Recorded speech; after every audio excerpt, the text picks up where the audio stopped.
make sure everything's good. Check on our YouTube. Says we have excellent connection. This is the whole technical side of it. Technicality. Yep. Yeah, we're good there. We are good on Facebook and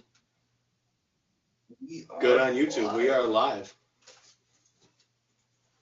Hi, I'm Ron Burgundy. I'm Brick Tamblin.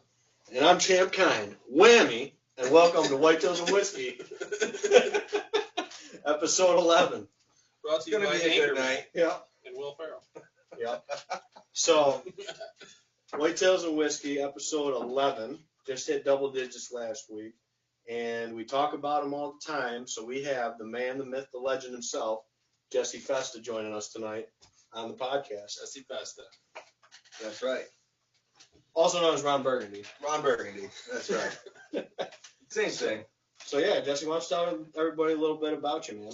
Well, how I hunt, at least, I do instinctive, so I've always done it with my dad. He's always taught me growing up. I've done it since I was a kid, so tried sights before, messed up a couple shots, so stuck with the instinctive. But no, I love it. I love the challenge of it, and it's just fun trying to go out there and get a kill and looking without a sight. It's something else, man. It's something you can't describe. Yeah. So when you say instinctive, you shoot fingers. Yep. No sight. Yep. Feathers on your arrows. Yep. No drop away. No drop away. You use a flipper rest. Yeah. And with a compound bow drawn like 70 pounds. Yeah. So yeah, point rampage with a 70-pound draw, bare fingers, 3 under, and just don't look down the arrow. Like I just look at your target. You got to burn a hole wherever you look. It's like throwing a baseball. Mm-hmm. You just can't, like, you know what I mean. You just know where, after you shoot your bow for enough, you know your arc and everything like that. And if you're good enough and you shoot consistently enough, which I did in years past, not this year. But I used to be able to shoot really well and shoot up to 60 yards confidently. But well, you've had some, just like me, you've had some life-changing things happen. You got little Clark. Yeah, little newborn now, man. New addition to the family. That awesome. Definitely puts a little hindrance on how you used to hunt. Yeah. I used to get out every day, all day, anytime I had a chance. Now I get home from work and it's all for the good. It's all for the better. Absolutely. Someday he'll be out there hunting with you for sure. Someday soon. He's got a spur squirrel under his belt with me, so yeah, there you go. He's, what, 3 weeks old, and took him for a walk out back and got the squirrel in hedgerow. Mm-hmm. Yeah. Hell yeah. Got to. And you cook a mean squirrel. Oh yeah, it's good squirrel. It's like, it reminds me of like sesame squirrel, like sesame chicken. Mm-hmm. The best thing is you don't tell them it's squirrel, and then you give it to them, and they're like, "What's that?" And they're like chicken or something. Yeah. And Sesame chicken. They eat it, man. That was good. I'm like, I know. The squirrel is good, isn't it? They love it though. No, dude, I make a mean squirrel noodle soup. That's right, man. Yeah.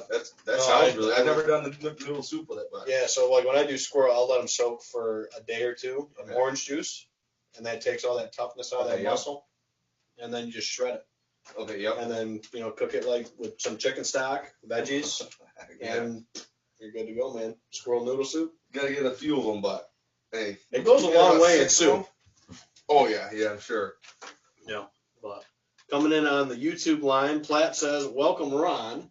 What's going on? Platt tuning in, always a big commenter. And then Mike King comments in, "Hey guys, what you drinking tonight? Think I'm gonna have me a Bud Light and watch you guys." So Sounds like a good plan. Sounds good, guys. yeah. So I think Mike, I don't know if he's still in Ohio. He just tagged in Ohio. He killed in New York with the bow, and he's coming, I think, back now for gun season. Living a life. Yeah. Heck yeah. Yeah. Hammering I hard. want to tag a New York buck and then go to a different state and hunt another one. You can. You got to go to a New York different state now. I know. Good to go. I know. Yeah. Got a lot of things going on at home, but we just Baby. touched on. Yeah. First year I actually killed a buck early, and I possibly could have time to go out of state. Yeah. But it's all for the good. That's right. I got my little man, extra time to spend with him. Oh, I love it. Yeah. Yeah. So the whiskey tonight, we always take a whiskey and pick. And Jesse said he wanted the good stuff. So I went out and I splurged a little bit on one that I haven't put in my shelf yet. $450. Yep. So you did get the good stuff, I guess. No, it went with a bottle. $45. Yeah. No, went with a bottle of Angel's Envy for tonight. They finished this in a port cast, so you get kind of like a little bit of a wine kind of finish with it. It's very different. Like I said, we do a couple shooters once in a while, but Angel's Envy is the whiskey of the night for the podcast. So everybody's got a little one. You don't shoot it, just take a sipper on it. Oh, yeah, the sipper nice and easy. Cheers to everybody out there. And everybody hasn't tagged their buck. Hopefully you can get one with a bow before Saturday. Yep. Or if you're up north, maybe you already got your gun buck. It's true. Seen lots of pictures on Facebook of guys and girls up north, Adirondacks. Rifle already taking nice deer up there with the rifle. I see a slammer like 11 point on Facebook today. What ADK slammer, man? Yeah. Yep. He traveled. The guy had walked 5 miles over 3 mountains or something. Oh, I saw that one. Awesome. Yeah, that was a cool story. I saw that one too. The guys, they track up there a lot. Like, they just, like, there was no snow on the ground in the picture right there, but I know a lot of guys that's how they get on the big deer up there. They go and find a deer hoof, like a hoof print, because there's a lot of snow up there, and they walk miles, dude, in the snow. They take days, and they'll just find the track and then go home and be like, okay, that deer was, and try to catch up with it. Eventually, they catch up with them, but. Yeah, I met a couple of those guys at the show out there at Turning Stone in Verona. Mm-hmm. Met a couple of those Adirondack trackers because that's right on the foothills there at that casino. They do some great seminars, and you can learn a lot from any hunter that hunts just a little bit differently. It might give you a little takeaway and stuff like that, but I give a lot of credit for those guys, big woods tracking and stuff like that. Like, it could be days before you cut the right track, especially for some of those guys. Absolutely, man. But it's definitely a little different hunting than down here. Yeah. We have a lot of small parcels of just woods that just can find deer. Yeah. I mean, around here, you could walk about 30 acres, and then you got to get permission again. About every 30 acres, you got to get permission again. Right. You can't really track them like that around here. So what do you think, Jesse? Does it live up to the good stuff? That's pretty good, Not bad. I want to shoot her, but that's fine. Shoot it? No, I'm not gonna shoot that. That's fine. Yeah, you can sip on it. I mean, that's what we do. We just have a little sipper, and like I said, it's not something super harsh or. No, that's good though. That's smooth. It's real nice. Yeah. I like that a lot. It definitely doesn't. I know. I talk about me being not so much of a man's man when it comes to the whiskey, but it doesn't burn really bad going down. It really doesn't. I guess they call it a finish. Yeah. When you it's not take it down, throw up afterwards. Yeah. It doesn't hit your gut hard. Yeah. No, it's definitely smooth. It's good. Yeah, and I think that's 86 proof. So it's a little bit lighter. I mean, we've done some heavy ones. I mean, that rare breed we did was 116. Okay. So, but they get different flavors, so. So you were successful with your bow early season. This year, yeah. Mm-hmm. Yep. We talked about it in an episode. We mentioned you. Yep. Usually bring up some of our friends or whatever that are successful. You wanna share how the hunt went a little bit? Yeah. How it went down? Me and my dad, we hunt this property. We've hunted it. That's where I grew up hunting, really. And last year I got a deer out there on my birthday with him. He was actually right behind me. Not a very big one, but doesn't matter. That's all that counts. And it was cool because it was the first deer that we've ever really gotten together. We've hunted together forever, you know what I mean? Mm-hmm. We've gotten deer when we were in the same woods all the time, just sitting together. We never really sit together too much. So anyways, bring it back to this year. We get out there, what was it, 16th, October 16th it was, I think, this year. But yeah, I always have good luck around that. Like, it's right on my birthday. Anyways, and so my other tree stand that I have set up out there, I did not do as well as I should have preseason because the tree's like almost half uprooted. So I got over there. I'm like, well, that ain't gonna work. Yeah. And I checked the ratchet strap a couple months before, but must just recently started uprooting. I'm like, I'm not. So I went down, and I love still hunting. So I went down the other end of the woods. Regardless, sat down this one spot and sat there for a little while. And a doe and a fawn came across my track right off the bat, and they didn't like what they smelled, so they buggied. And then it got about, I don't know, around 7:30, 8 o'clock, and I'm just sitting there under this pine tree, and here come two nice doe walking down this trail, and they actually followed. So you're on the ground. Yeah, right on the ground. I was sitting. I bring this little like mat with me everywhere I go in the backpack that I can sit. Kind of like turkey hunting. Yep, yeah. And then sitting there, and here when I see them though, I get like ready. Like I'm usually like try to sit on my knees most of the time and get like in a position that I can shoot. Right. You know what I mean? But yeah, it happened quick though. When they hit my track, these ones hit my track and got all curious and like, huh. They weren't hauling to me, but they were definitely smelling my track. What the heck is that? And I was already at full draw ready for them. They came out of the tree and swack them. But how I always do it though, I try to burn a hole right through where I'm aiming. Like pick a spot.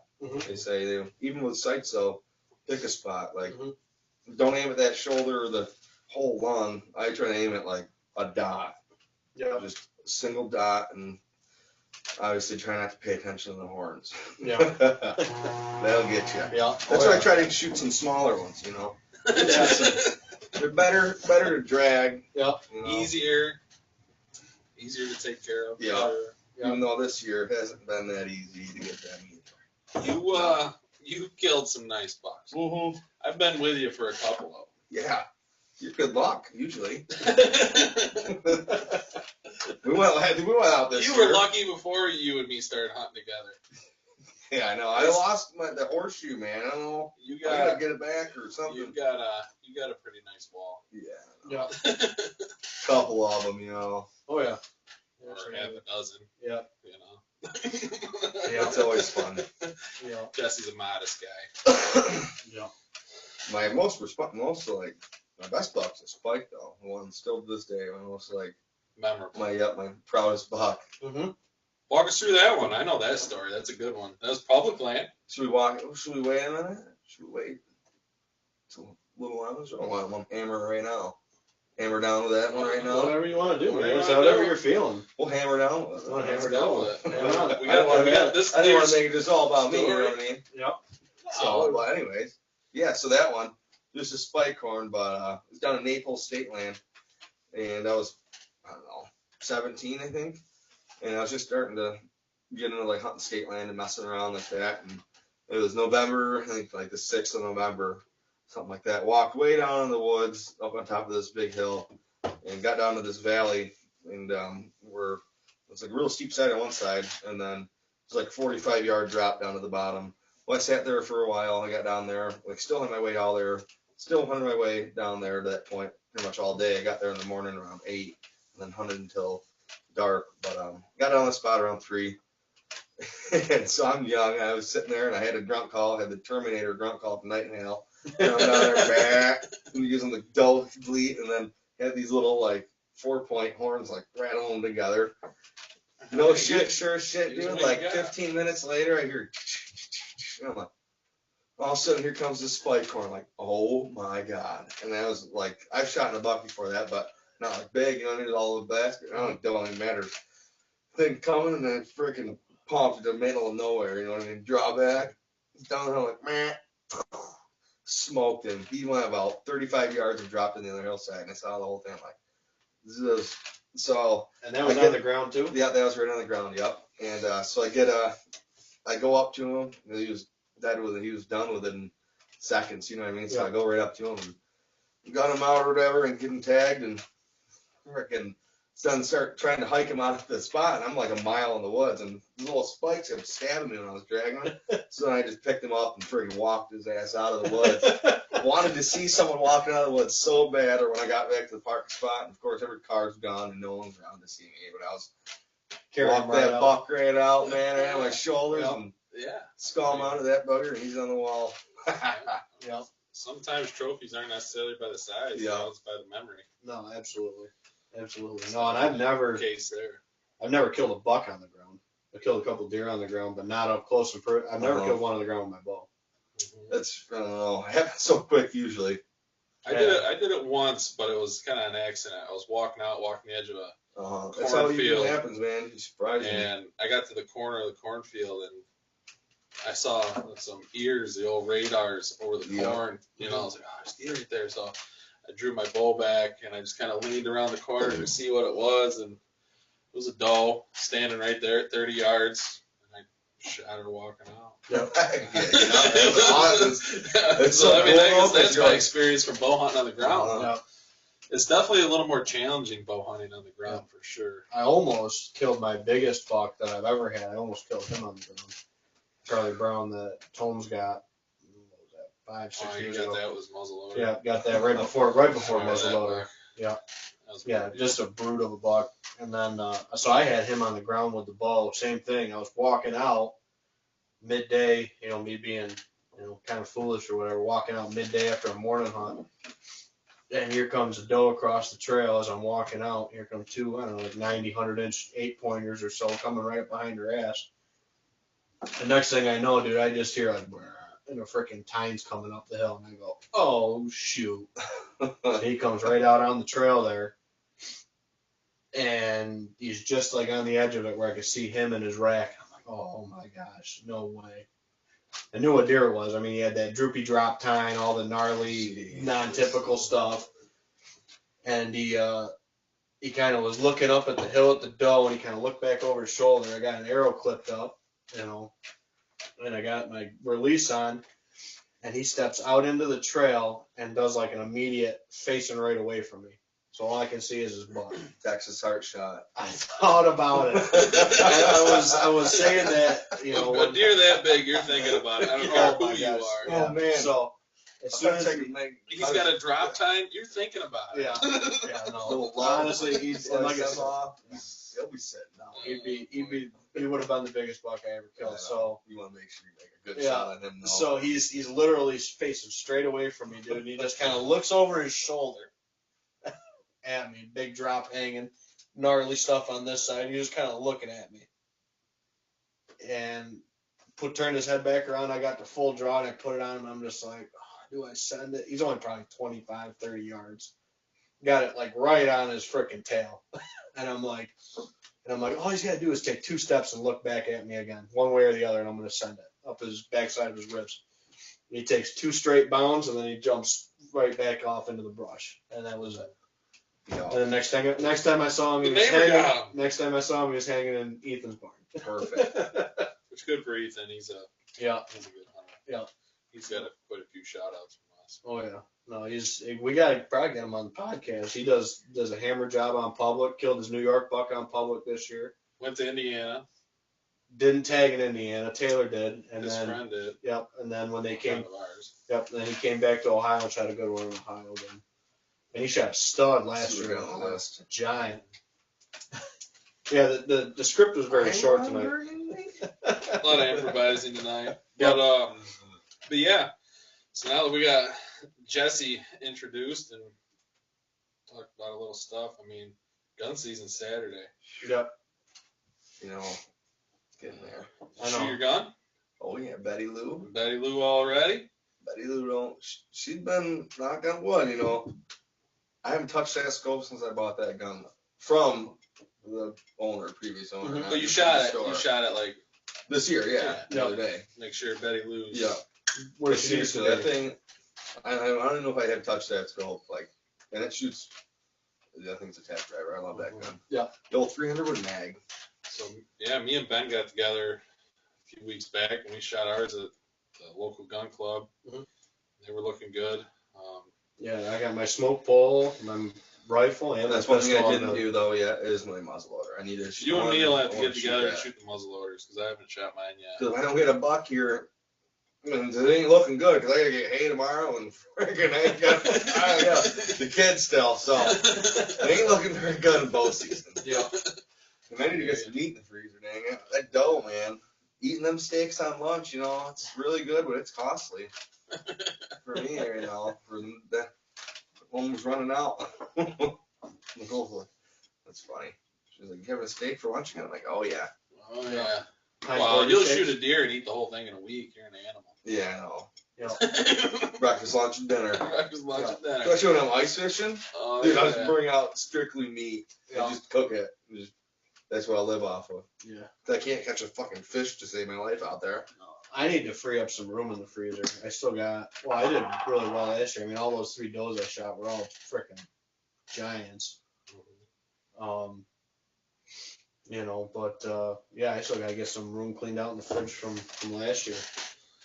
It's looking like a little rough wind though Saturday. I know it's getting breezy. Gun season's a little. I feel a little more lenient with the wind.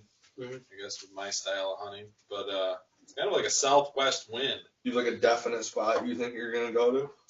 With the southwest wind, I got 2 spots. Southwest is actually really good where I want to go. Yes, it is very good for you. I was gonna go right at that corner. You know what corner I'm talking yeah. about? Right where I got that one buck. I made a little blind there at the end. Mm-hmm. That should be nice. Mm-hmm. Then we can see So over there. You got your spot picked out.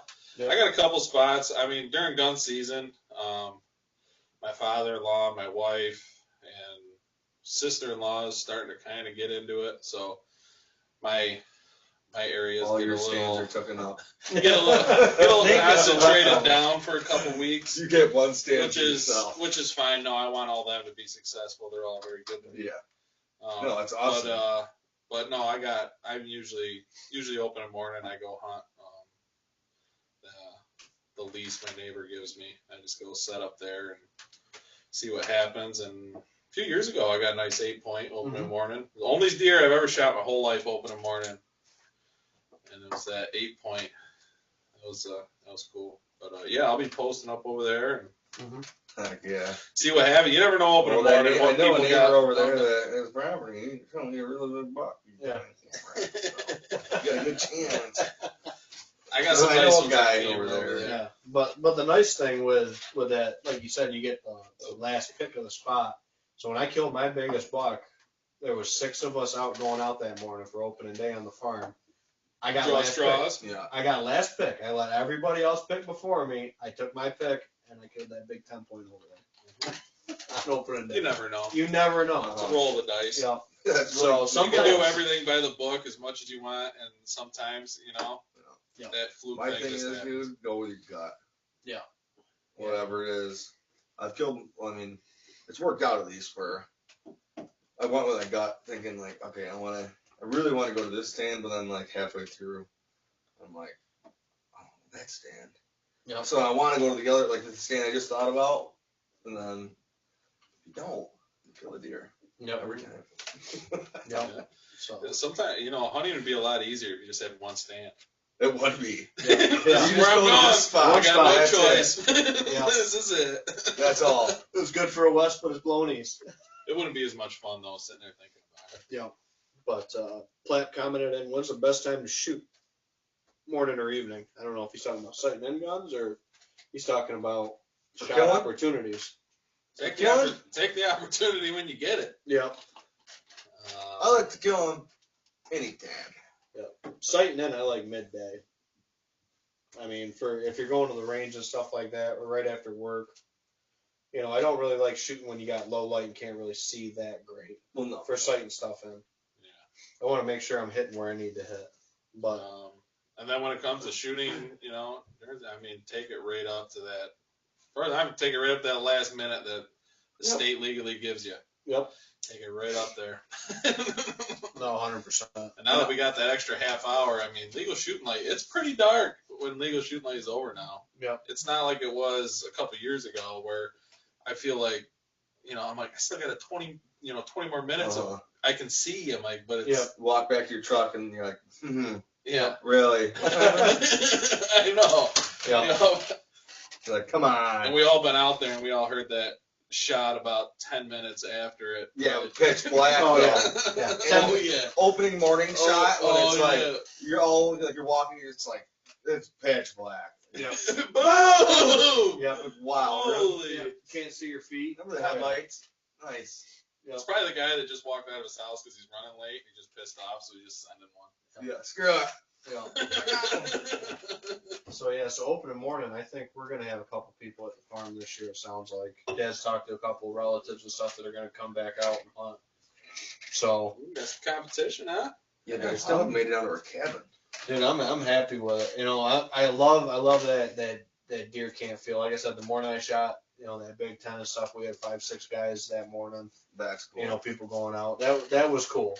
Everybody's picking stands, drawing straws, all that stuff. And then you You're get sitting there talking. and you hear a gunshot. You're like, Yeah. who was What that? happened? Yeah. What happened? What'd you get? Yeah. So Platt was talking. When's the best time he thinks To kill. Kill. On opening day, morning or evening? I would say morning. I like morning, but also. But you never know. I'd say all day, really. Yeah. So that's an all day. You never know when people are I don't know. pushing deer around. I've had a lot of luck in the morning on opening day because a lot more guys are hunting. A lot more deer. A lot getting more shuffled. people are getting. Yeah, like people are walking in the area, dude, and just kicking up deer. Yep. And I feel like there's more people out in the morning. I mean, you get them diehard football guys, like the college football guys. Maybe the guys that just go out for opening morning because it's family tradition. Mm-hmm. I mean, I think after opening morning, you're going to weed a few people out. Yep. I would say if you can stick it out, and if your neighbors are getting out at 10 o'clock, let's say, sit till noon. That's always been kind of our rule of thumb is we sit till noon on opening day. Because then you get that 10 a.m. push from the neighbors when they get off stands, might push some deer around. Like that morning I shot that 10, I shot him by 11:30. Yeah.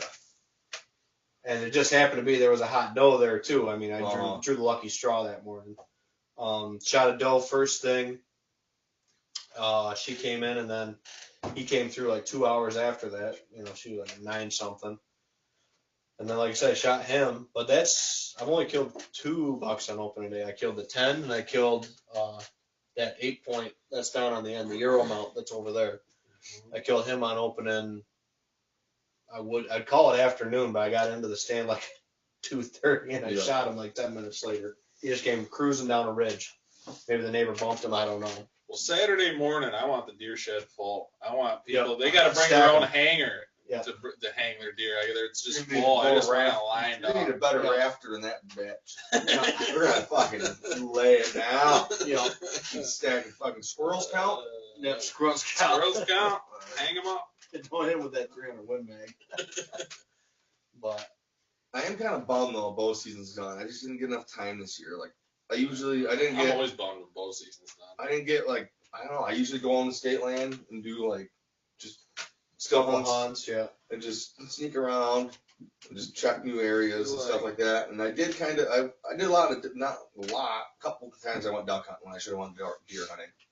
I think after, what you're touching on there, I guess how I'm feeling and interpreting it is, after gun season, I feel like the rut's still fairly good right now. And if bow season continued another couple weeks, I still think the rut activity would be very strong. But I feel like with all that pressure with people with guns, I think kind of pushes them more nocturnal and a lot less deer movement. Yeah. I think wherever they know they're safe is where they're going to go. Just hunker They down could be a 4 when they're under pressure. Yeah. And you're not going to get them move when you want them to move. Yeah, they could be in a 3-acre plot, and that's where they're going to be. They go out, and I know a spot by me. That's where they all go. Just hold on. They come out at nighttime into the field, but they stay over there, and they freaking. It's a little baby spot. It's something about that gun opener. I don't know if it's the amount of people that get out or what it is, but I think it's pressure with it. Yeah. It really seems to put a hindrance on the day deer movement. Yep. They know though. I mean, how I just started hearing increased shots and guns. You know what I mean? Everybody's sighting in, man. Exactly. They know that. Or they're out there hunting already. I don't know. I don't know what this guy had over by me, dude. He was like 500-600 yards at least. He was a long ways away from me. I'm like, stand. Every single time he shot, holy. And then he'd shoot like a muzzle around. He'd be like, but then it sounded like he had a cannon because it was the loudest thing, dude. I was literally jumping myself like, whoa. Yep. Echo off. Oh, that's crazy. Yep. But anyway, so other new stuff we got. This was something I picked up on I think it was Instagram. I saw it. This guy called it an infinity bottle. So kind of going forward with the podcast, everything like that, my wife went and cricketed up a Whitetails and Whiskey logo, Jesse, you're on the end. You want to Yeah. hold that up close to the camera? I'll hold that up. Jesse will hold it up closer to the camera. So we got a Whitetail and Whiskey's logo on a custom bottle. And the idea with the infinity bottle bingo is everything that we've had on the podcast. It's hand like model. Like Vanna White over there. Professional hand model, Jesse Fista. Wheel of Fortune will be calling Yeah. you soon. Wheel of Fortune coming. Yeah, that's right. So with an infinity bottle, you can. Oh, there's a lag in it. Yeah. So Perfect. absolutely. So with the infinity bottle, what it is every one that we do on the podcast, we've put in this bottle. Every single whiskey we've had so far, we put a shot in the bottle. And then once we fill it, we figure it's going to be right around episode 20, maybe 25, depends on where it fills up at. We're going to figure out a giveaway and give it to one of the listeners of the podcast. And this is your own, like nobody else will ever have this. You will never want it. You will But we've had some good whiskeys in here, dude. And it's all blended together. So you're going to get different stuff, and you're going to have a whiskey that nobody else has. It's shooken, not stirred. Shaken, not stirred. Mm-hmm. You got it. Shooken it. And then before we get too late into this, just a little reminder: if anybody wanted to, chime in and give us what they think the score is on Ben's Bowbuck this year, we will mail them $100. an old tin cup sweatshirt, a hooded sweatshirt, and A custom change purse. Ben's signature change purse for his milkweed for you guys to take out with you and check your wind. Yeah. I'll give you. Well, we can throw in a. Well, you can. Jesse, you guys take can a guess. Yeah. Everybody Write your take a guesses guess. on. Write your guesses on the sheet. I told Platt my mom to chime in. I said, "These are some nice hoodies Ben gives out." Yeah. Yeah. So this is gonna be. We didn't have a single message come in for score guesses. Wow, we said it at like an hour and a half into the episode. I don't know if that people can stand listening to us that long. Oh, Platt comes in 130.80. He says. Ooh, Platt! I think he's gonna be. Ben's gonna score it live. Yeah, I'm gonna score We don't it live. know. We don't know. We got a rough idea, but we don't know the exact. And I think 138. 138. That's a good number. That's around where I would guess.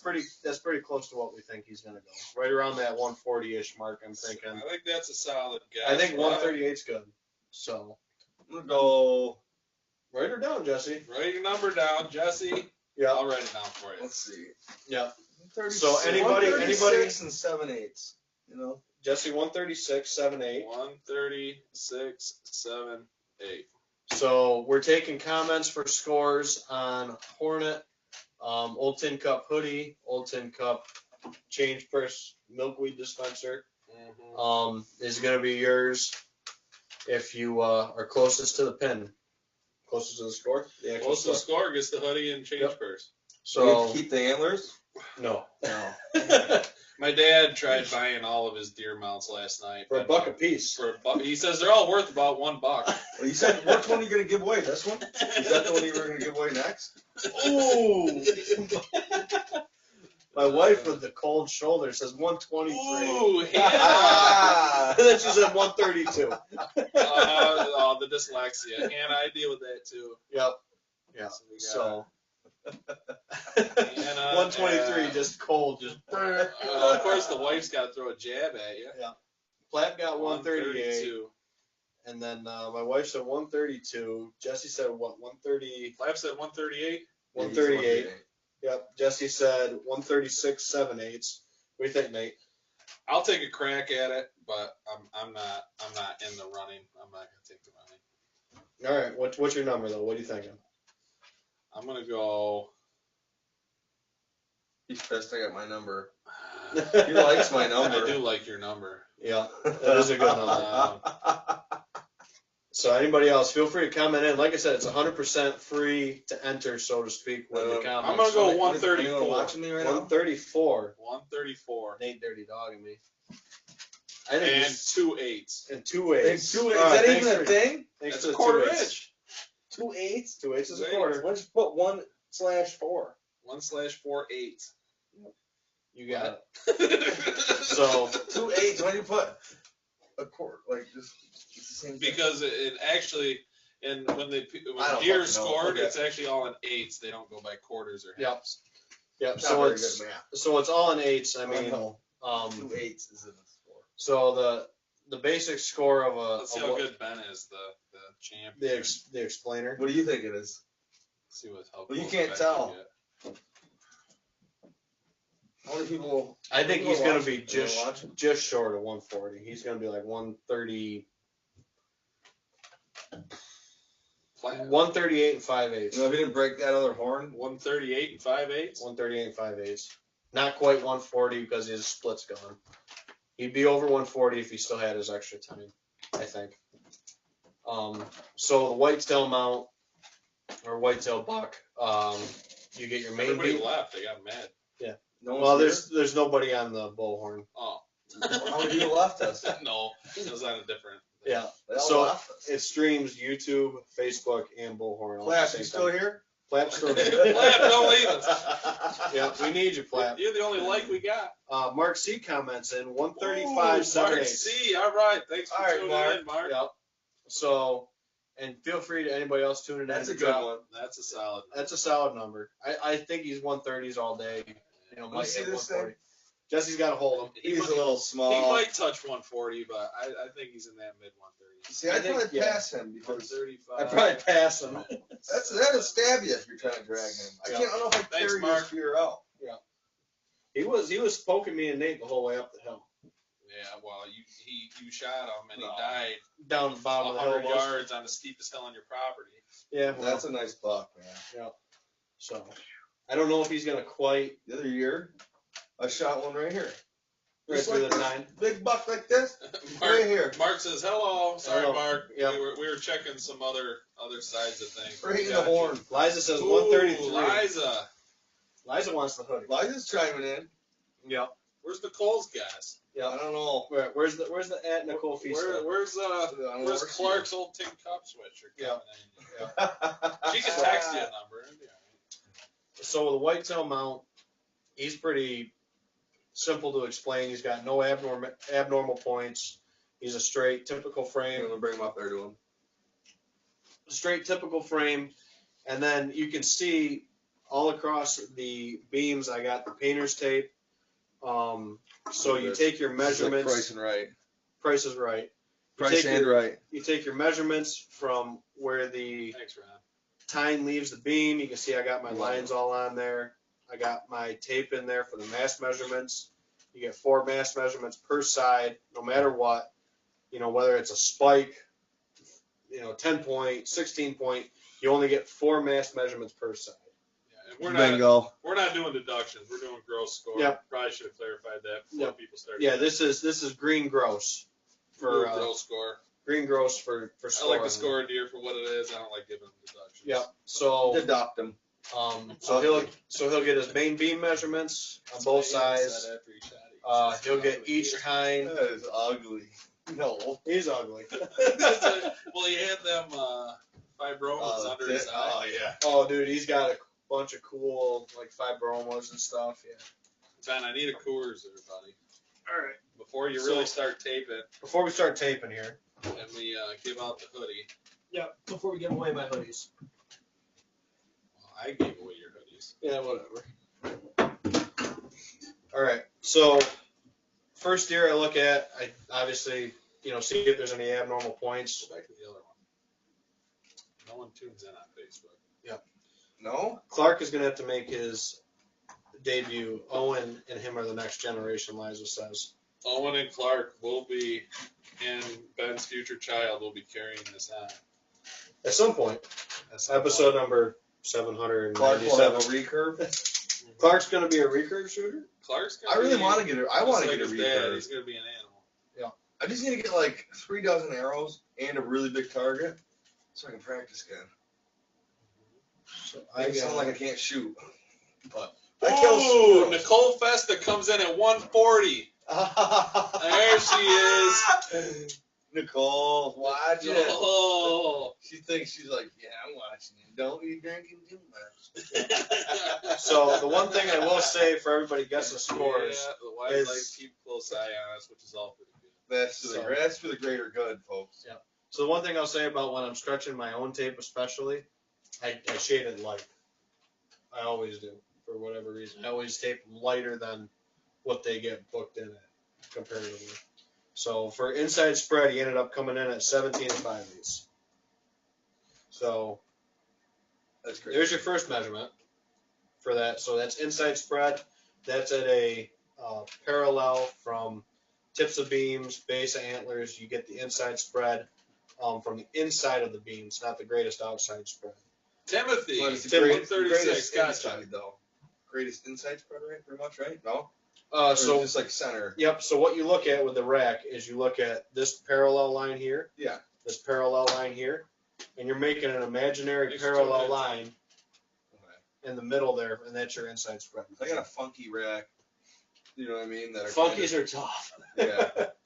So Hanson, it's a little funky. So I would He's say got a funky meme. I would He's say wide. He's fucking wide. Big boy. the two most common differences between if I had a scorer do it and I did it, the two biggest differences is the inside spread and then the beam length. Everything else you're within at least an eighth, if not right on with each other. But I've seen a lot of differences between inside spreads and beam length because of where people start to take the beam length too is a big part of that. So on a skull plate like this, it gets a little tricky. Usually I go to the lowest part of the burr at the base of the antler. A real easy one to do is when you have a shoulder mount, it's off the back corner of the eye. For what's that? For taking the beam length measurement. Okay. For the outside of the beam length. Okay. For that measurement. So By taking the outside, you actually get a longer measurement. Yeah. Yep. So you would follow it. You would follow it. Spike horn. I come from the back. Yep, exactly. From the back of it. Guess So he's gonna shoot I get a 16 inches book out of that spike. bitch. oh yeah, I'll score them up. I've scored spikes before. Oh, So yeah. you measure it right up, right Should've middle of the brought him in beam, today. and we're gonna take the cable and we're gonna take it all the way right in the middle of it, all the way right out to the tip of the beam there, and then we'll get our main beam measurements. So Bring my bow in there. easiest way to take this is with a cable. This is my scorer cable. Nate's gonna run the You got computer side of it. So do I just click these Yep. things and I can look at the different Yep. feeds? Yep. Just in case someone's chiming in. You got it. So Chiming. got a buck chasing a doe. Mark C says. Yeah, they are definitely chasing Mark. That's for sure. I think he's in one of the. He's in South Carolina. He That's tunes all in I've from South had up Carolina. here, man, is just day pictures. South Carolina. Oh, they're going.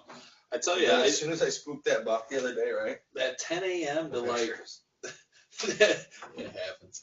That 10 a.m. to that 3 p.m. range. Yeah. I've been seeing Seriously. a ton of movement on my camera. Yeah, mine was like from 10 to noon. But this was a single trail, but it was a bucks. It was buck trail, you know what I mean? It was Midday, those midday cruisers, dude. I've killed the Yeah. majority of the bucks down here on midday. Which sucks too, because like I am someone that is so for just going in the morning and leaving by 9 because I got shit to do.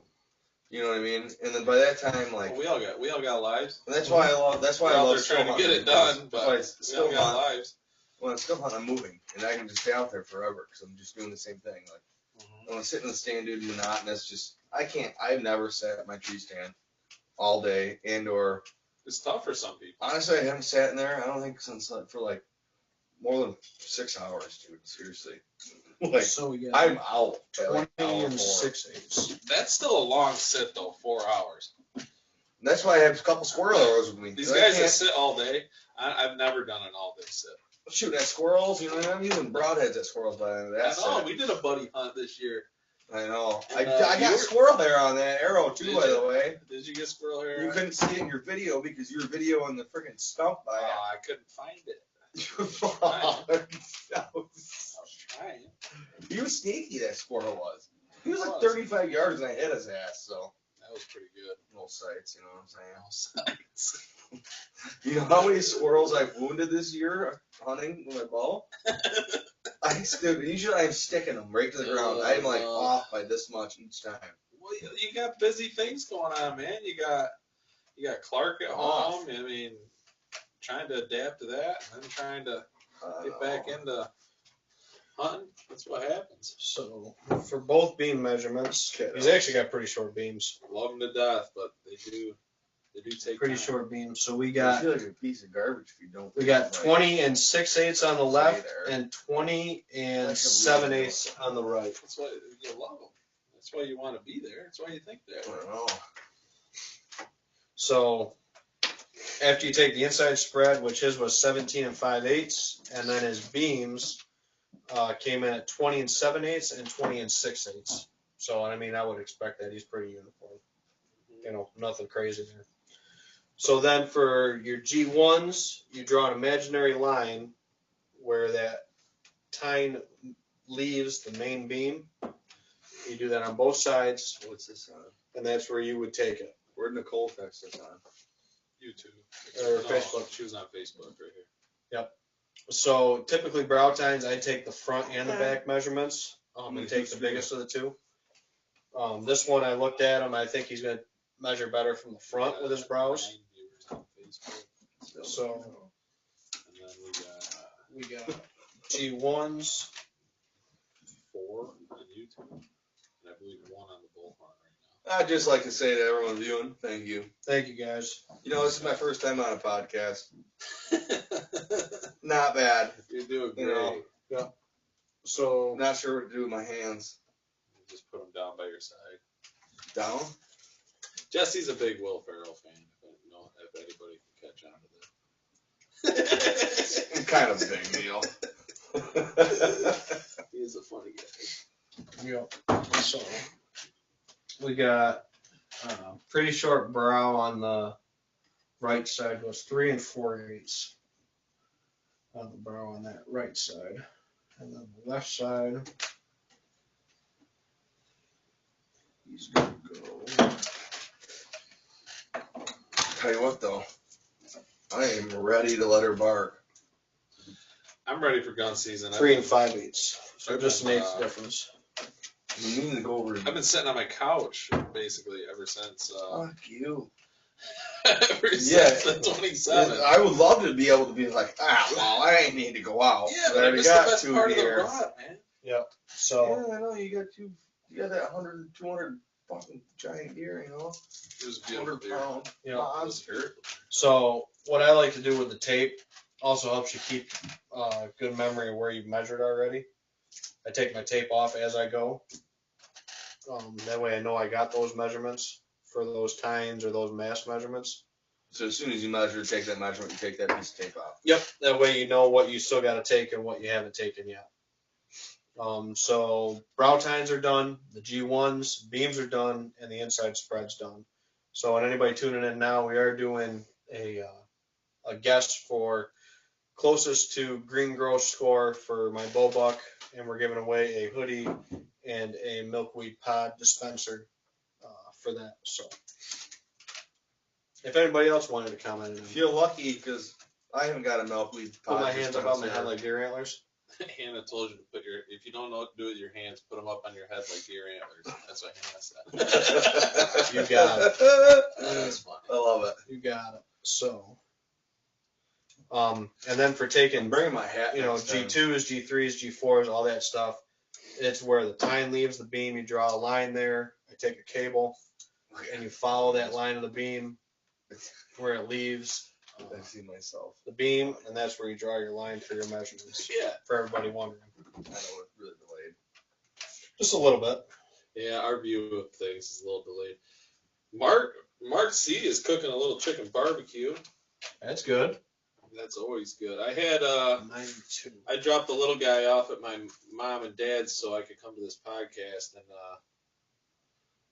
my mom fed me a little ham and mashed potatoes, and that was very good. Sounds real good. I had White. breakfast for dinner tonight. The wife Oh, was brunch out for lunch? I love breakfast for dinner. Corned beef hash, scrambled eggs, and Yep. French toast. You can't beat it. Yep. Yeah, I don't care who you are. That's what part of being a grown up is all about.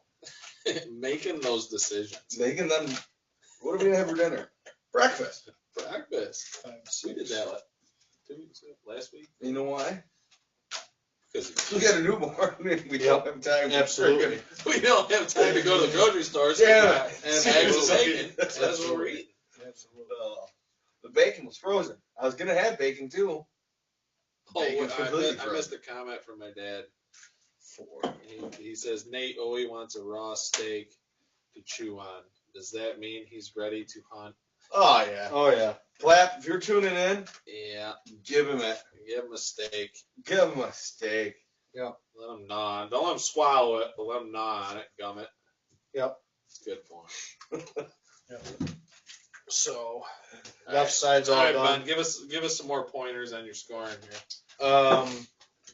Not really any pointers. Just taking And measurements. then you printed this right off the internet, right? Yeah, so that's not the score sheet we use for Northeast, but I use those ones for the bar scoring. Want to give them a little preview of that? Yep. Want me to preview this? So that people can see what they can get off the internet. Never how they're having this scoring. seat again. You're gonna sit in that seat next time. The Yep. first time previewing was awesome. The third time? I gotta get up. Yep. That's all right. Yeah, you can type that. You can get that right off the internet. 8 and 3. And it kind of is fairly self-descriptive, really. Yeah, so the biggest thing is make sure you're taking 4 mass measurements per side, no more, no less, and getting those in there. And then any one of your points that, is going to be scoreable. So anything greater than an inch is going to score. Oop, hold on, we got another 137. That's a solid one. Everybody's right in there. It's Who's Shannon. that? Who's that Shannon Joe 136? Hilton comes in at 137. Okay. Who's Tammy Davis? Or Tim Davis. Tim Davis? Timothy. We already got him. Tim's in here at 136. All We right. got him in there. Shannon came in 137. Not bad. That's a solid score. I mean, we're all close. It's got to be that mid 130s, pushing 140 mark. What if he's like 120? Nicole's like giving you some serious props here with the 140 Ben. Come on, Nicole. I hope he hits that 40 mark. I mean, I'd be real happy with that. He does have a lot of mass on his beam right there, though. Like on his main Yeah, beam. he's got some good mass. His On beams, both sides. His beams aren't that long though. I mean, his beams only came in at 20 and 7/8 and 26 Not that eighths. long. So not What that were long. what was your big buck? My the one that I Big shot one. at Maple on Yeah. you.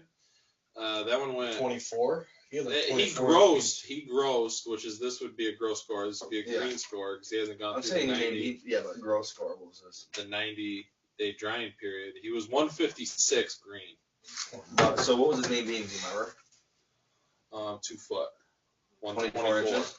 Yeah, they were 23, 24 all 24. day. Yeah. One was 24 and I think one was 24 and 4/8, and the other one was 20, like right on 24. Haven't got that unicorn buck either on my camera. You see that bad boy? That showed So you? He's got a horn coming straight off the side of his head. so this is another good. Freaking. What's that? Well, unicorn buck. Yeah, dude, I got a Oh, block, that's little like spike His spike goes horizontal. just sideways. Blam, like 12 inches straight. I want him in the worst way. He's pretty unique. Brad Session comes in at 139 and 2/8 as he's driving back from Missouri. Brad, did you get a buck in Missouri? Let us know. Or call in on the Bullhorn and tell us your story. Yeah, And or are you hunting public land? I don't know. I know they have a mix of leases and public that they hunt. Yeah. For Brad and them guys. But so this is another good thing. Everybody's been calling him an 11 pointer. This one technically doesn't score. One, it's not an inch long. Now, where do you take that measurement at what? So right where it leaves the beam. So you draw an imaginary line where the beam Really? is. Even with that like that? Yep, that's not quite an inch. So that Put my will, ring on it. You'll be able to hang it off. yeah. So that's the old thing I hear all the time scoring guys deer is I can hang a ring on it, it counts. But this one is not an inch. And then the thing is, if it is an inch, and it comes off like pomaded or something like Yeah. that, if it's wider than it is tall, it doesn't score either. Really? Per Northeast Big Buck, Boone and Crockett, those kind of scoring systems. So this doesn't count as a scoreable point for him. He did have another point in here, which is broke off, which I would say I can't score.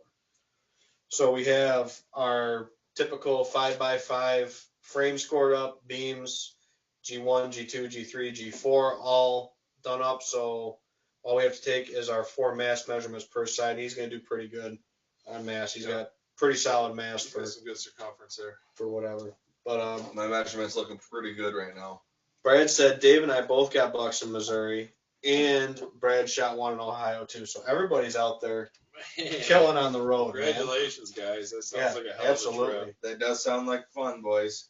Absolutely. Hopefully, maybe us three can go do that. That would be. I would love to go. Sometime. So, isn't it like $500 for an out-of-state tag though? Can be. Yep, depends on where you go.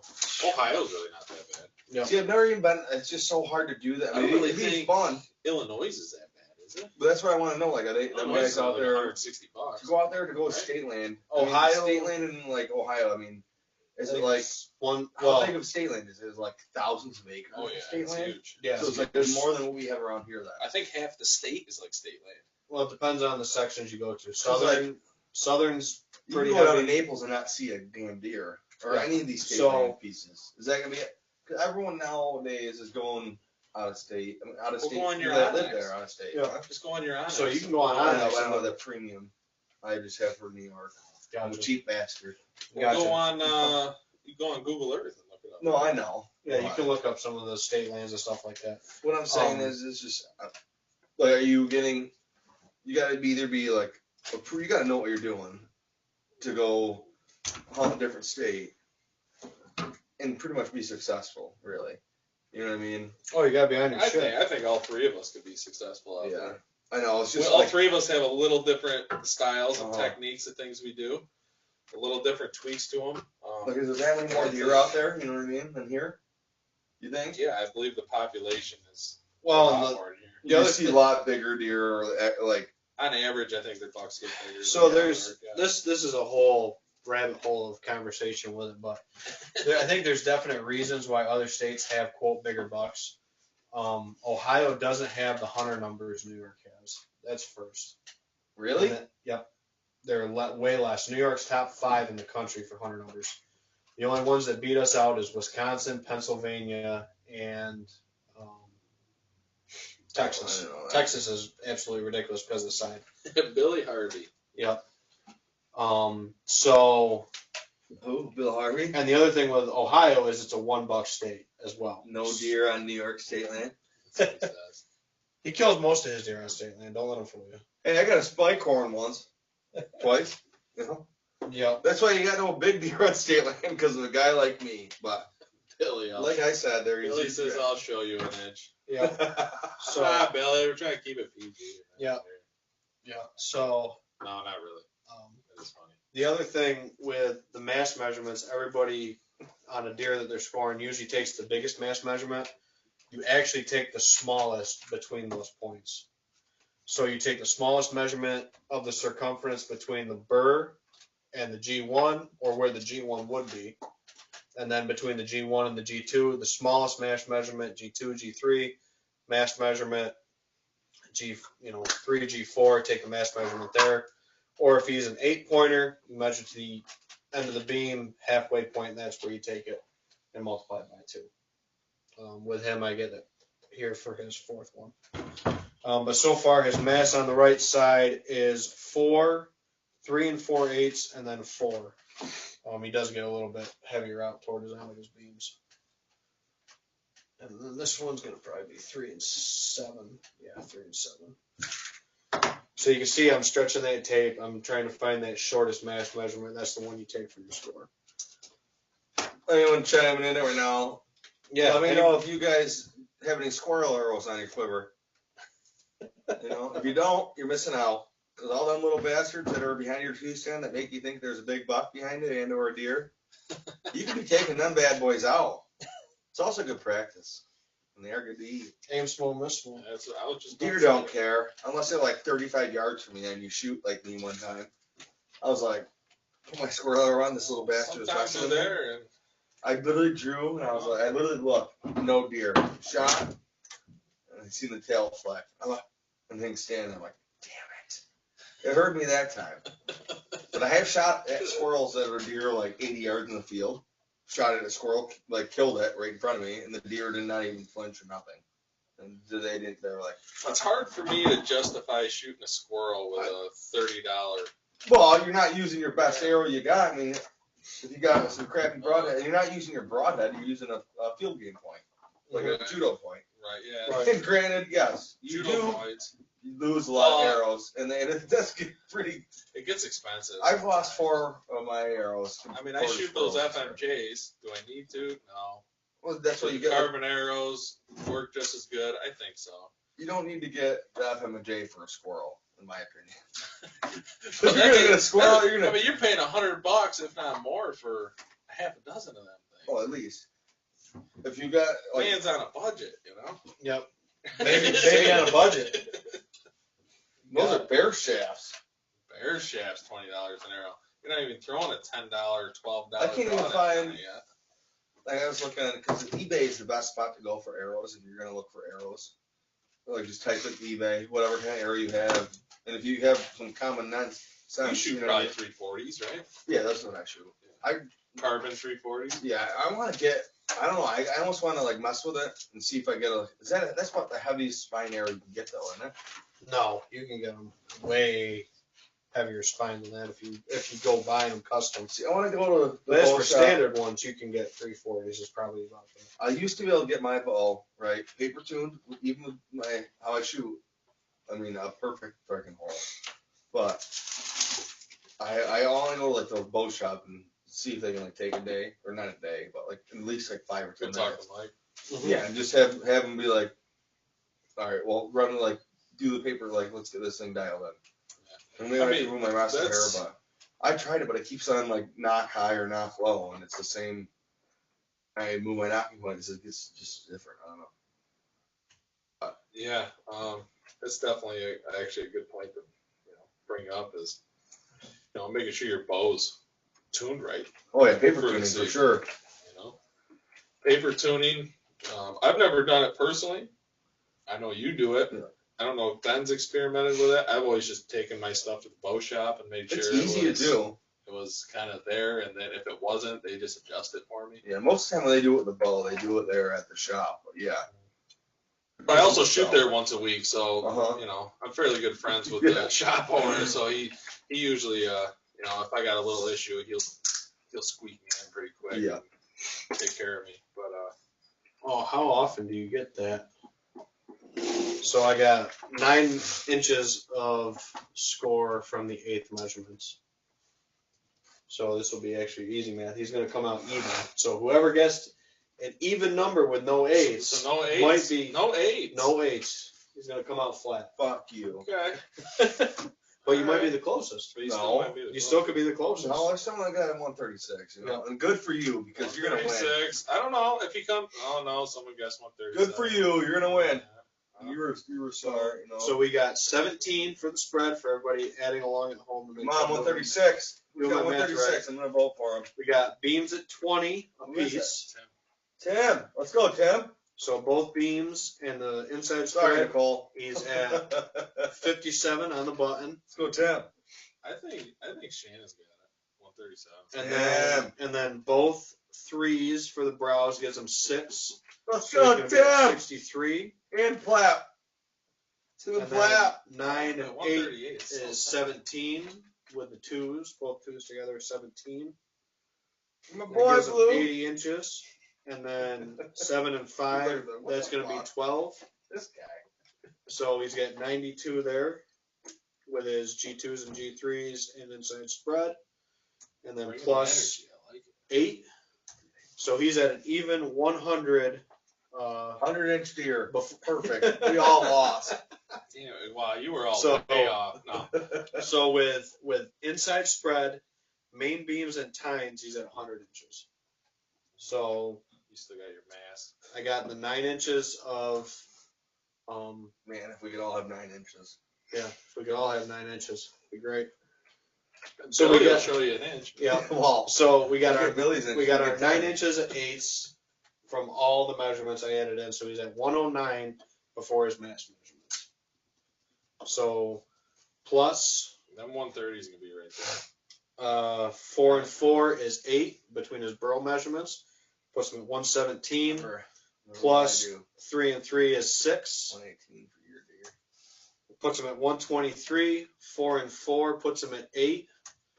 Plus, and then 3 and 3 puts him at 6 for an even 137. Shanna! Right on the button. Shanna got it right on the button. Shanna, you get yourself a hoodie and a Jesse nice, is 1/8 off. Jesse was 1/8 off. Tim, you were 1 inch off. A lot of great guys. Clap was 1 inch off. Shanna, if you could, look, I wasn't bad. if you could message us over somehow, maybe. And that's also if you don't Ben want to give scoring out it. your address or anything. So Tim, we might have won. Message. Maybe Ben can explain how to do that. Yep. So we can mail you out your hoodie. No, Ben's send good us your story. send us your hoodie size, and we will get you out an Ol Tin Cup hoodie and Your milkweed dispenser. the old milkweed change purse. Yep. Congratulations, great guys. When are you guys Thanks doing that everybody by? for trying. So When 137. are you guys doing that by? Because I might be able to throw something in there too. You The want to old goose beak keychain, you know, The goose beak keychain? or duck beak, you know, whatever comes Oh, first. duck beak? Whatever I kill If first. you want to throw in the box, Jesse's throwing in a little extra gift for you, Shanna. We're not really sure what it might be. You never know with Jesse. Yep. It'll be something wildlife. It could be a tooth, you know, but Yeah. It'll definitely be hunting related. Yep. Shanna, so, thank you for tuning in. That's awesome. he's like a Congratulations. tooth. What are you talking about? so he ended up going Like a coyote tooth or something. 137 on the nose. 137, right on the button. Not bad. Yep. Well, I was thinking, but you know, if you would have measured a little bit better, I would have been my score. Taking a 1/8 off. Yeah, you know. 1/8 off, Jesse would have hit him, but you're right there, dude. Give it a little modest. You're You within know. an 8. That was a solid guess. Yeah. I've been pretty good at that. I was light. I mean, I was pretty light your on you, buck? man. I was almost 3 What? inches light. Yeah. What did you say? 134. So- You're an asshole. So that's the thing where, you know, a lot of deer will get shorted out. Where he loses his score, I think, is his brow tines and his G-force. I mean, he's got them, yeah, but he's got 4 inches on those, or 4 3/8, and then 4, and then both of his brows, you know, are barely 3.5, you know, on average. So he's not going to pull a bunch of score there, and he's only got 20-inch beams, you know, 20 and 7/8, 26. Respectable beams, but you know Not going to push him into that 50 class or something crazy. You know you killed the slammer once you're up in them almost 2 foot beam. Yeah, so Yeah. you did okay. Yeah. Like, that's an okay buck. Yeah. It's not that good. It's okay. Yeah. It's That's, not- that's what my Shannon. wife and my whole family told me Thanks, too. Shannon. I appreciate that. Billy says lots of things other than arrow cause flight issues. That is true. Sticks. Sticks. Sometimes Buck it's feeder. operator error. There are a lot of things. Yeah. Strings. Yeah. There are Is a he talking lot about of things. What we were fine-tuning? talking about, yeah, he was talking about what he commented a little while ago. Uh-huh. I'm just kind of catching up with him. Yep. But Billy is Yeah. correct. Mine's- That's well, I also mainly shoot the reason I fingers, go. so fingers might have something, but it's a pretty smooth release. So. Maria says, "Good live from China." China. We have Wow. someone from China watching? Wow. That's a first. That is so a awesome. first. Yeah, I mean, Well- you should probably just send her something from tuning in from China. yeah. Give her a duck beak. Yeah. Send her a duck feed. They'll probably love it. They'll She'll be try. like, oh, duck soup. Oh man. What is it? Maria Fischer. I'm not familiar. I don't know who that is right off. I don't think I've I ever don't met her. know. I don't know if she's just a new tuner in, but Maria, thanks for tuning in. Yeah, and thank you. Cheers all the way from New York to China. to China. China. To Thank you Maria. for tuning That in, is- Maria. Thank you. That is awesome. Thank you. All the way to Wow. China on the podcast. I told you we're going to make it. I You're think welcome. It's all because you're here. It's all because of Fista. Yeah. These people are probably like, get this guy off, dude. Yeah. They love you. You're pure entertainment. Yeah. buddy. But Pure said, entertainment. said, what beautiful antlers. Thank you, Maria. I appreciate that. Maria, thank you. I mean, she might be working in China. She might be from the States and working in It China. could be. Probably. Could be. Ooh, we got some chat on the Bullhorn. Do we really? Yeah, it's probably First worth- time ever. Gotta scroll it down. Sorry, Billy. You're welcome. I'm sure it's Billy. No, Oh, it's Maria. Maria. She found us on too. She found us on the Bullhorn. Having breakfast in China. Yep. What time is it in America? Yeah, she's from America then. Maria, it is 8:40 right now. Yeah, 8:40 p.m. And So- we are in the Finger Lakes region, and it is cold out. It is 30, Yeah, what, we got 6 we got degrees? we got what, like half inch of snow yesterday? Yeah. Yeah. So That's awesome. Cool. Well, thanks Yeah. for chiming in from China. yeah, thank you. Thank you. Found us on the Bullhorn app. That's cool. That's really cool. That's the power of the Bullhorn. Do we have to use Awesome. that now? Yeah, that she switched over. Is that the bullhorn? That's the bullhorn. The Bullhorn. The Yeah. Bullhorns. Yeah. Where's the Viking horn? But I know me and Jesse were kind of making a little bit of noise while Ben was scoring. I hope everyone learned a little bit about how to properly score a deer and maybe measure an animal. Because I know a lot of people get excited and they can over exaggerate the measurement of an animal, which is great. Oh, yeah. I mean, you should be super excited about any kill you have. Yep. But I hope you could definitely listen to Ben and what he was saying, and learn how to score your own deer. Yeah, and if you got one you want scored, I'm an official scorer for Northeast Big Buck Club. I've booked a lot of deer. Be happy to book another one. You know, I'm sure I'll do the scoring thing at runnings they do every year in Canandaigua. Yeah. I usually go and score at that one, score at a couple people. Might have to have a scoring table set up open in the morning at the. Bring your little Deer bucks shack. in, mess with them. No, Bring I'm just in the messing 6 with you, 'cause points, you'll be bring in the done. I wanna basket take up all your racks. time. See what your spike horn scores. Might as well, you know. I'll Bring it in. score spikes. Absolutely. Matter. Absolutely. And don't be afraid to shoot them either. They all deserve it. What is it? Ted Nugent? What did he say? They all deserve it. Ted Nugent says, "God bless you, shoot the spike."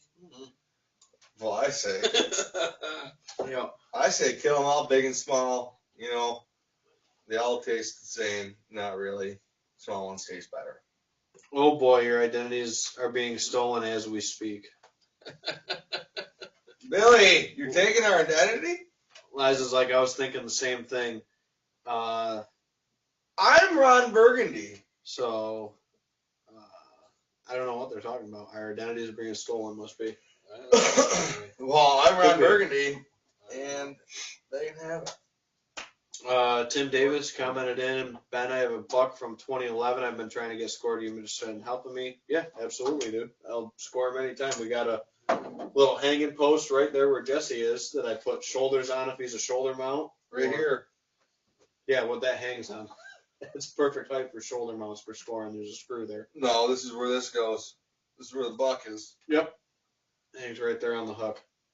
That's your buck. But yeah, no, Tim, we can get them scored, and if you want to enter them, I think it's still $30. $30. You pop it They out might right have out upped here. it. It might be 35. Yeah, if you want to get them entered in the Northeast Big Buck.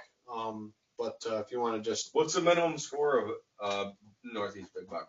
so with archery equipment, it's 100 inches. What? How old is it gonna be to? You have a solid. I got a couple of them. 4 or 5 you could book. Yeah. Well, I mean, I so- got a couple of guns, but So for Northeast, for archery, it's 100 inches. For muzzle loader, it's 110, and then for gun, it's 120. You got a few. Typical, You got at least typical. 3 that are gonna book. Hanson, pitchfork, or bow. Yeah. I give a fuck about the gun. It's the bow, really. You know? Yeah, Bring them so- over. Ben can put you in the book. Man, but if I could have killed the deer that I've had a chance at with my bow, I would be famous. Mhm. You know, Well, you are famous. You're all the way in China right now. I am screaming. I'll tell you what, I've hit 100 and like bigger than that deer, 100 and like literally 50-inch deer in the antler with my arrow, Yeah. and then briefly after missed an 11 point, Yeah. making a scrape at my mock scrape Yeah. 10 feet from my stand. So, I mean, granted, I'm usually pretty good. You know, it comes in waves. It'll happen. That's bow hunting though. So coming over on the YouTube line, Maria says someone else's name. The account is under someone else's name. You can call me Ning. I don't know. I don't speak Chinese. Anybody speak Chinese? Nah. What is she saying? She's taking our shit? Taking the Whitetail and Whiskey I don't podcast. know. I don't know. It's, I don't know. She won't be able to. You don't ask, man? The fuck?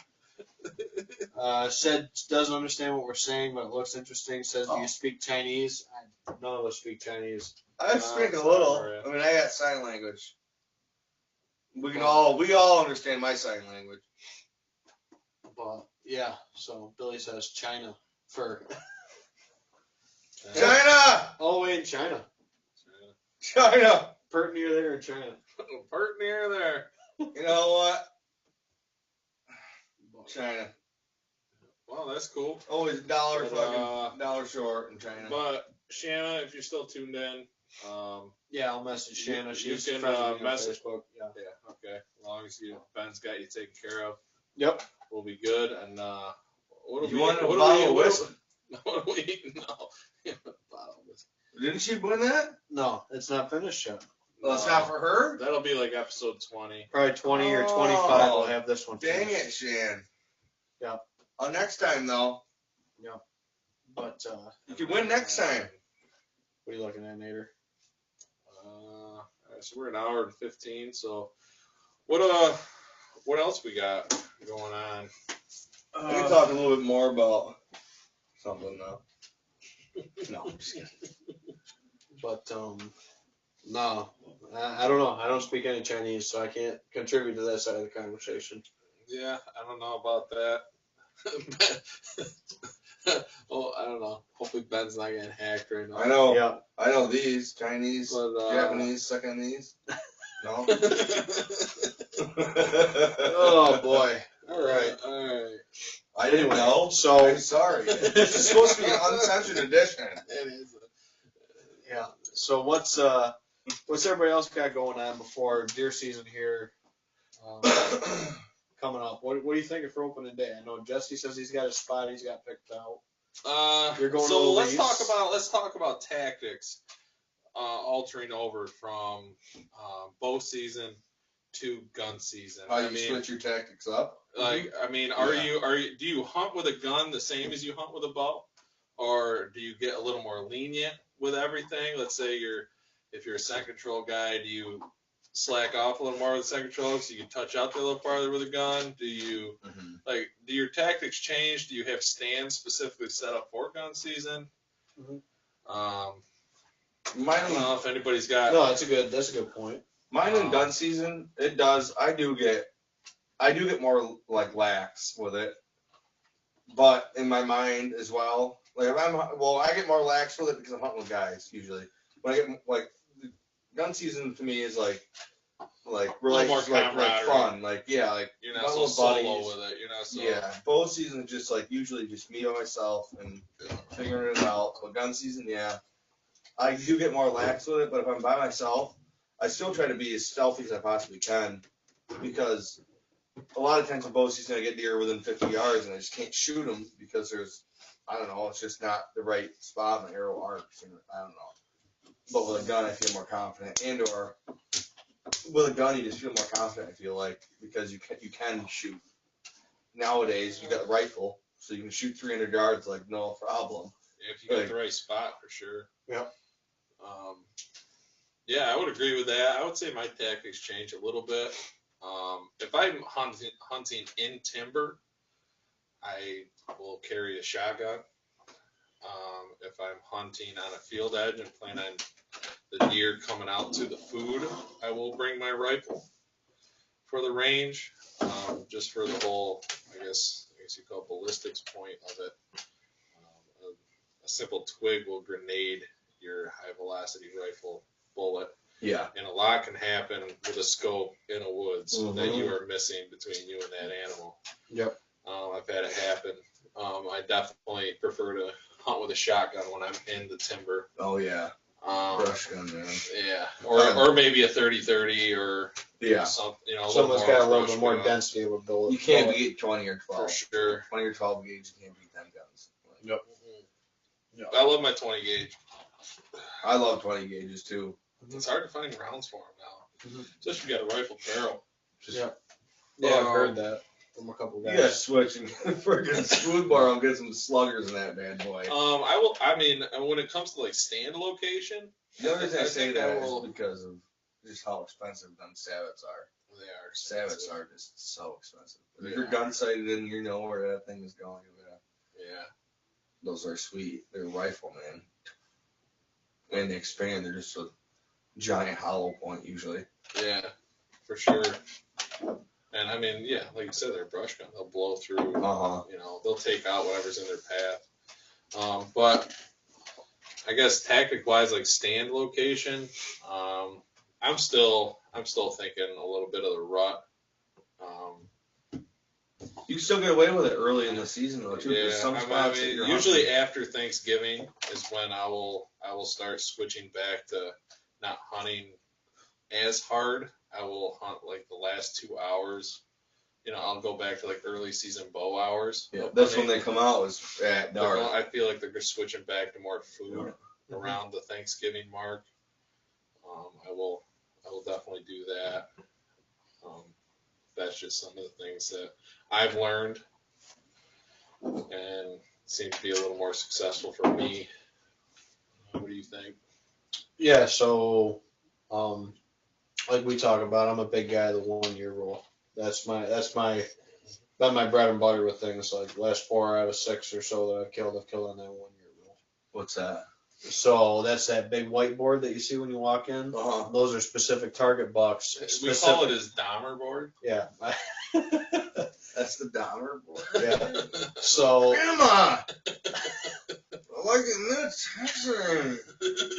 So I tell Nicole when she comes in the bar and I'm boiling a deer skull. Yeah. I'm like, Nicole, that's taxidermy. Leave it alone. So the 1 year rule, what that is a trail Put it in the oven. The 1 year rule. Let Ben explain his 1 Alright, year rule. sorry. Yeah. You got me off chart with Dahmer. Right? I know. Fucking said Dahmer. Yeah. I know So- you love the show. So those are specific bucks, specific trail cam pictures, That's a lot of deer. or encounters. Those are just single deer. That's a Each column's a single deer. So what I'll do is wait, a column? Like column downwards? Yep. So you got Yep. 4 deer. Yep, 4 that I'm still after. Alright, I thought every single. Well, there's 6 up there on the board that are still targets, but 4 of them have history to go after. That's a lot of deer. So what I'll do is I'll log where on the property they are, what time of day, and I'll correlate that between past year's trail cam pictures or Are you interaction. finding correlation of when they have been in? The last 4 out of 6 I've killed that way. Really? Yep. See, I seen deer tag movement like DC or whatever did a long time ago, not a long time ago, like recently. But regardless, a buck got tagged, and the buck was tagged from like a yearling, which is a button buck, wherever they tagged it, and they followed it and took pictures of it and this and that. And they got to be a nice mature buck. It lived to be 8.5, 9 years old. And while where it got dropped off as a yearling tagged, and they ran like 3-4 miles away. That's where his home was. Like literally 3-4 miles away. Like that's a long fucking way if you think about it. And then like for I don't know, like it is kind of like walking on your feet or more. I don't know. It was a long ways away.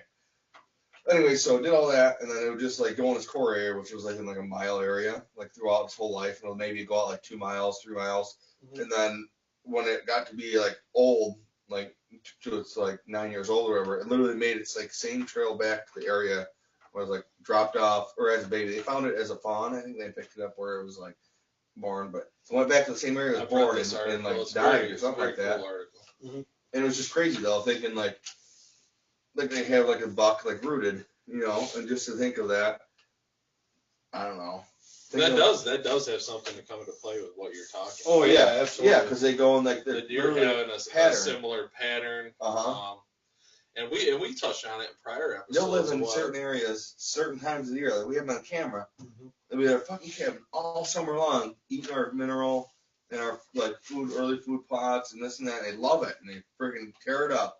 As soon as like September 20th, they're gone and they're just disappeared. And I got lucky that one year with Pitchfork. That freaking he just slipped. He was just a little bit late that morning, and my dad kicked him up, and him and the doe happened to come down the woods, and she snorted at me.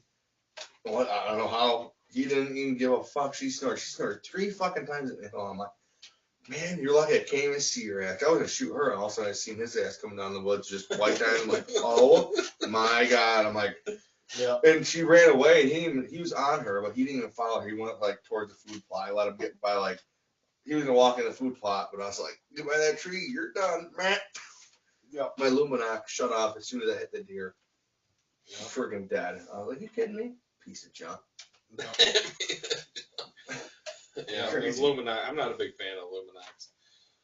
I've had them fall out. I've had all sorts of issues. My dad put it on when he was going to pull back on a deer. It was like getting that twilight zone, and he shoots instinctive just like me, right? So he knocks his arrow. Well, he fucking knocks it too hard, so the light flicks off. So he pulls back and he's his got bow. starburst. Yeah, it's just a ping. He fucking couldn't see the deer, so he had to like. He's trying to over there shut it off. He grabbed the other arrow. By the time he got the arrow around there, snorting and running. Yeah. Yeah. But yeah, so that's what I'll probably be doing opening day, or slanting Dad or me toward one of the 1 year rules on one of those bucks, on Where it's our been. property, or maybe a different one, because some of them are on our property, some of them are on different properties. We got permission pieces, lease pieces, all the above. Yeah, That's cool. And then yeah, like kind of what I was getting at a little bit earlier is that we touched on a little bit of that, is like that deer movement when it comes into the does coming in heat. Like if you have a solid, 150 acres, 200 acres that you hunt regularly, and Ben's touched on it about like zoning your property off, Mm-hmm. and certain does and doe groups will come in to heat around the same time, and that's every year. And as long as that doe group is still a healthy doe group, and they're going to hang in their home area, similar to what you were touching on, is that those bucks are going to come in and check those areas, because if they got lucky there the year before, why not go back and check it out again? And they're going to do the same thing probably around the same time. I mean, and that's kind of what I believe Ben is semi-basing his 1 year rule off. Yeah, so you get a lot of that. I mean, you'll see some of those notes up there, like some of the longer lines have maybe How many changed. trail cameras do you run though? Total? Yeah. Between all 5 properties, I think I run like 22. Oh, they sell? All sell now? No.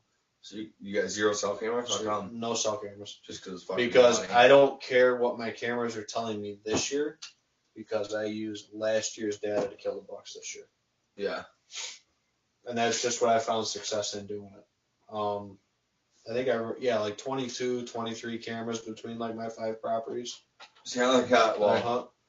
See, the only reason I like the cell cams, even though it's fucking expensive. Like, I got a Moultrie one, and it's bullshit. Like, you gotta go, like, sometimes the stuff ain't working. But it is cool, though, because you can look at your thing, and for the past, I couldn't get out, right, hunting for the week, but I kept getting this picture of the same buck every day at, like, 10 o'clock to noon. And, like, I told him, I gotta be out in the woods by 10. Well, and then Clark so I got a little late, and I literally, just before I got in the woods, I looked at my camera on my phone to look at the camera. Technology, you know what I mean? Boom, buck was there freaking 15 minutes right before me. So I'm like, shit. Which also made me not go where I was going to go. Because I was going to go right where my camera was and start rattling and start getting in that zone where he was. But I kind of slept short of it. Went to my one stand, which is still good because I seen 2 bucks. I don't know if I called them in. They just met because I rattled and grunted. And fighting went on over in the edge of the property, and I heard that happen for about 5 seconds, and then they took off running, and then I heard snorting. I'm like, what the hell? Like deer snorting. I'm like, what the fuck is going on? And that night is when I come up to that one buck in the hedgerow, and or in the gas line in the tall grass, and I seen his fucking horns, dude. I'm like, oh shit, heart drop. And then I, like an idiot, I shouldn't have grunted. He was only 40 yards away. I had a wind. It was like a west wind, but it was more like a southwest wind, northwest wind. So it was just like a hair to the north. But anyways, he was coming across this way. I should have made a move on him and got 10 yards in. I could have got a shot at him, but I didn't. And like an idiot, I stood there because I was like, I've had bucks, dude. I've grunted at bucks, but not really on the ground that close. That was just stupid of me. to do that, but I grunted at him. Not I took my grunt like away from him just to get his attention to see, because I've had him grunt in the woods when I'm in my stand. It's tough to They call just a come deer right on at you. there, You know what I mean? They'll freaking run right towards you in the middle of a rut, unless he thought I was a giant buck out in that field, because he stood there and he's like, Well, he couldn't see me though. Couldn't. well, that's a sign that he's not the dominant buck in the I area. know. There's a bigger buck, but he's a nice buck. He's like that, but just He was a good smaller. one, and he didn't want to challenge that dominant buck. He was a little shy. But then I got nervous too. I didn't want to grunt he at was him too playing- much more because I didn't want to scare him. I thought he was gonna make his way to me. And that deer stood his fucking ground and stood there. And then I got relaxed. And I stopped so I could just see the tip of his horns, like I was like sitting. And then he kept turning his head. When he turned his head and he turned away, and I couldn't tell. And all of a sudden his antlers just appeared, stood up, and he's just walking away. I'm like, you bastard. Mhm. So I walked to my stand, tried to rattle him back, and he didn't care. I'm like, damn it. Happens. I mean, sometimes calling works, sometimes it doesn't. Yep. I mean, it all depends on the mood of the deer. And, Like that, it scared that deer. It's all You know what I situational, mean? That for grunt sure. call scared that deer. And what I should have done was made a move on that deer, and he would have had no idea because there was wind, it rained, it was perfect conditions. That's what I do. And I hindsight's didn't 20/20. fucking do it, and it's just, I know it is, dude. But that's where you live and you learn. That's hunting, though. That's what's fun, too. Every time you go out, I mean, most of the time you pick up on something new. That's part of the fun in it. Mm-hmm. That's why I like still hunting, because you go to the stand every single day. And just, that was on the ground again. You know, it's just, I don't know. For me, on the ground, you do learn a lot about the animals. Yep. For sure. Like right in their zone, man. Yeah. Yep. And it's tough. I mean, trying to call a deer on the ground because them deer. It was stupid of me to even try to do Them that, deer, but I didn't I know mean- what to do. I was Well, just no, like, I'm not- I was walking to my I'm not stand mad. on a night sit. I was like, damn it. I just thought he would maybe at least take a couple more steps to me to get up on that little bit of a knoll, because he was down here. Couldn't see him over that tall grass. All I could see was like not even the top of his back. He just needed to make like 5 yards. Or I need to make that 5 yards. I could have. I didn't. But as soon as I gave him my position, I gave up my position immediately tough as to soon as move I an called edge that after deer. No. It's tough to even. I should have just Pull waited your a bow minute up and at just that assessed the situation, but I didn't. I was like, oh, I got my grunt call. No, that didn't work. He fucking knows I'm here now. Fuck. Yeah. I'm like, that did not work. So But yeah. So where are we at with everything here? we're at an hour and a half. Just at an hour and a half mark. We rolled over it. I want to hear it. Do you guys like it when I'm here or not? I want to know. I'm sure they love it. Billy, do you like me? Billy, Tim, Billy. I wanted us to win, Tim. I really did. Try. 136, you know what I'm saying? You guys were close, but Shannon edged you out Yeah. Damn it. By an Shannon. eighth.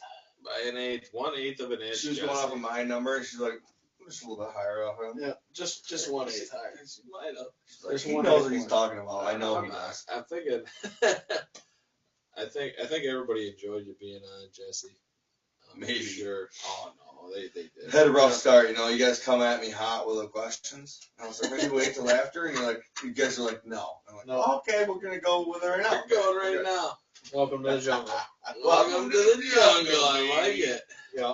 But I think now is a good time probably maybe do our little sign off. We usually try and hit that hour and a half mark. Yep. And, I think we're hitting about right on. comments kind of slowed down. It's probably pushing 9 o'clock. Everybody's probably hitting the You going to sleep? Yeah. Yep. Not on Facebook. We still got a few viewers, but Do we? a few. But we like to try and stick to that hour and a half. Yep. Keeps it manageable for us. You got to work tomorrow morning. All that Yeah. good stuff. I mean, we like to kind of talk about how things went after the Mhm.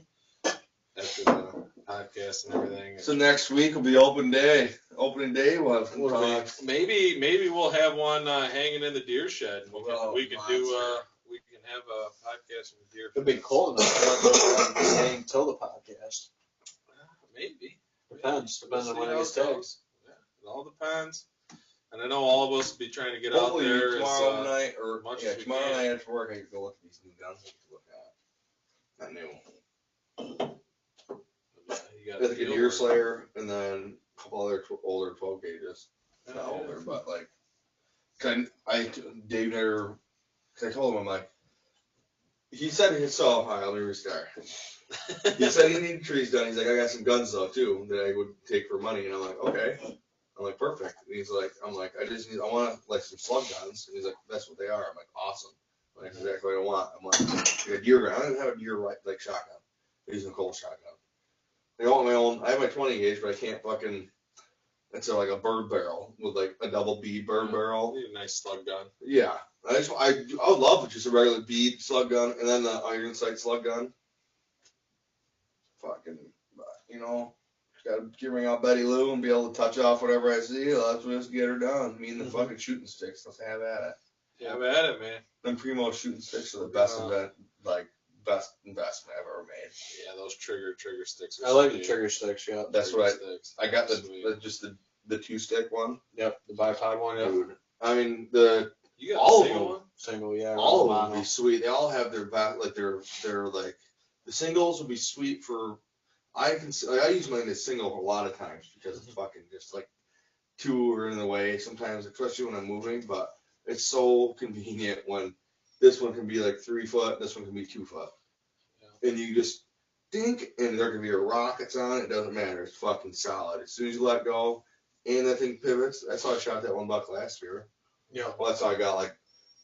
I don't know, I probably could have shot it on the ground, but I mean, I was right on and I fucking galloped that deer, and as soon as he stopped, I was right on that deer. And just solid rest. I shot a bunch of deer like that recently. Those trigger sticks are awesome. Yeah.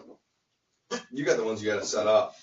I do. Yeah, I haven't invested in the trigger sticks yet, but you and Ben both have them. Yeah, no, I love that trigger They're stick. I always take that to the trail with me. And they're very like they're light. I've dropped them in the mud by accident, and they have like they don't even like they haven't knock on wood like seized or they don't make noise when you drop. It doesn't like it's smooth like air drop. It's freaking they're nice. You got to try to keep them clean. I mean, obviously when I got them in the mud, I just cleaned them off before I started smushing it in there. Yeah. But Timothy says you can message him whenever you convenient for you to keep his buck up. Yeah. Well, I want to get through opening day and see how it goes this upcoming week and stuff like that. Smooth me over there. But yeah, no, Tim, I'd be happy to score them up for you. Be easy to do. If you got a shoulder, like I said, we can throw them right on the mount over there and score them right from there. And if it's just a skull plate or a euro, we can score them just as easy too. So yeah, you'd be welcome to come over and, like I said, we can get them scored up for you. Thank you for tuning in. But yeah, but let's do a sign off. Sign off and a cheers. Call it good. We'll do a cheer. I need a beer. I get you. I wasn't there. Did you drink your bush? You brought 2 bushes. Well, yeah, I brought my bushes and these ones. We'll do a cheers. We'll do a little evaluation. And good luck, guys. Open a day. Yep. And Shanna. Congratulations on the right on the hoodie, button. right on the button. You nailed it. I don't know. We got the holiday next week. I don't know if I'll be here. We'll see how everything goes. Yep. But we're gonna try and do something, even if it's a short one. Hopefully, we got something hanging, and we can share with you guys. And good luck. I'm Ron Burgundy. Have a good night, San Diego. Thank you for tuning in. Appreciate it. Stay safe, San Diego. I'm Ron Burgundy. I'm Ron Burgundy.